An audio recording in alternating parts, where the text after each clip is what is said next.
3 éléments indispensables pour bivouaquer en toute sécurité. Vous avez prévu de dormir en bivouac, mais vous avez besoin de certains conseils pour être sûr de ce que vous faites et bivouaquer en toute sécurité. Quel système de couchage prévoir? Comment s'isoler du froid? Effectivement, si vous faites les mauvais choix dans vos accessoires de bivouac, cela risque d'avoir des conséquences désastreuses. Mais ça, c'est dans le pire des cas. Voici 3 conseils pour choisir vos accessoires de bivouac et éviter les problèmes. En fin de vidéo, on vous réserve un petit cadeau. Avant toute chose, commencez à réfléchir aux accessoires que vous allez emporter avec vous en bivouac.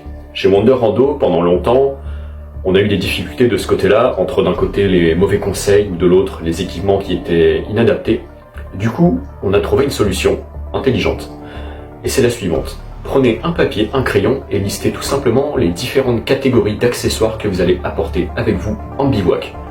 Manger, hygiène, dormir, soins. Et comme ça, vous aurez une vue d'ensemble de ce que vous devez mettre dans votre sac. Avant d'aborder la suite, pensez à la météo également et bien évidemment, prévoyez votre matériel en conséquence. La partie dormir du bivouac peut être découpée en 2 parties. L'abri que vous allez utiliser et le système de couchage. On voit ça tout de suite.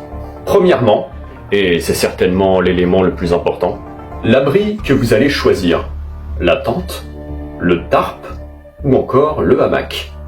Nous, chez Wonder Rando, on ne jure que par le tarp et le hamac. Le confort de la tente, pas pour nous. Cependant, la tente a des avantages non négociables, et on va les voir tout de suite. Vous serez mieux protégé contre les intempéries. Il faut également distinguer différents types de tentes. Premièrement, les tentes 2 saisons, 3 saisons, 4 saisons. Qu'est-ce que ça signifie tout ça? 2 saisons, ce sont les tentes les plus légères, c'est les tentes pour l'été, ce sont les tentes pour le printemps, donc inadaptées pour le bivouac en montagne.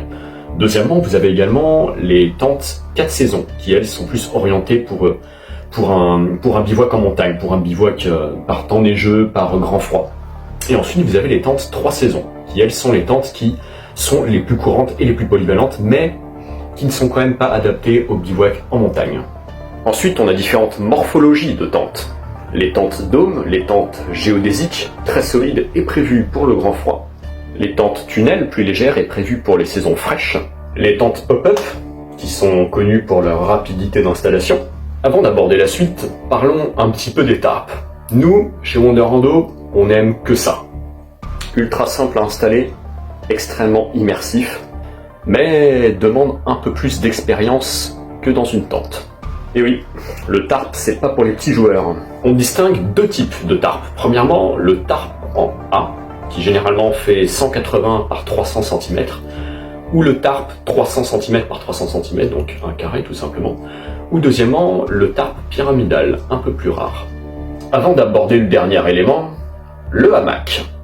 Et là, peu importe qu'il y ait des pierres dans le sol, l'inclinaison du sol, la topographie ou encore les petits insectes, si vous mettez une moustiquaire, le hamac est ultra polyvalent, comme vous l'aurez compris.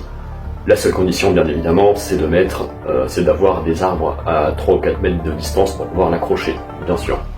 Le dernier élément, avant de vous donner votre petit cadeau, le système de couchage. Ok, mais ça veut dire quoi?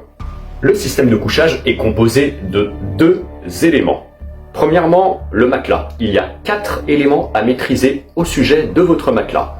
Le poids, les dimensions, la air value et le volume plié. Deuxième élément, le sac de couchage. Et là, 3 éléments à maîtriser. Le nombre de Q1, le garnissage et la température confort. Ok, c'est tout? Non, il y a également d'autres accessoires annexes pour votre système de couchage. Bien évidemment, l'oreiller gonflable. Certains préfèrent en avoir, d'autres non, ça dépend aussi du type de votre matelas. Si votre matelas a déjà un oreiller intégré, bien pas forcément la peine de s'encombrer avec un oreiller en plus, ça rajoute du poids. Deuxièmement, et ça c'est quelque chose qu'on apprécie particulièrement, le sursac ou le sac à viande. Et troisièmement, notre petit préféré pour dormir à la belle étoile, dormir directement à même le sol, c'est la tente de sac de couchage, très rudimentaire. Comme promis, votre petit cadeau. Vous souhaitez être guidé pas à pas pour le choix de vos accessoires de bivouac? Vous ne voulez pas faire d'erreur qui pourrait vous coûter cher? Car oui, Une erreur dans le choix de votre sac de couchage ou de votre matelas, ça peut être très embêtant quand on part seul en pleine nature.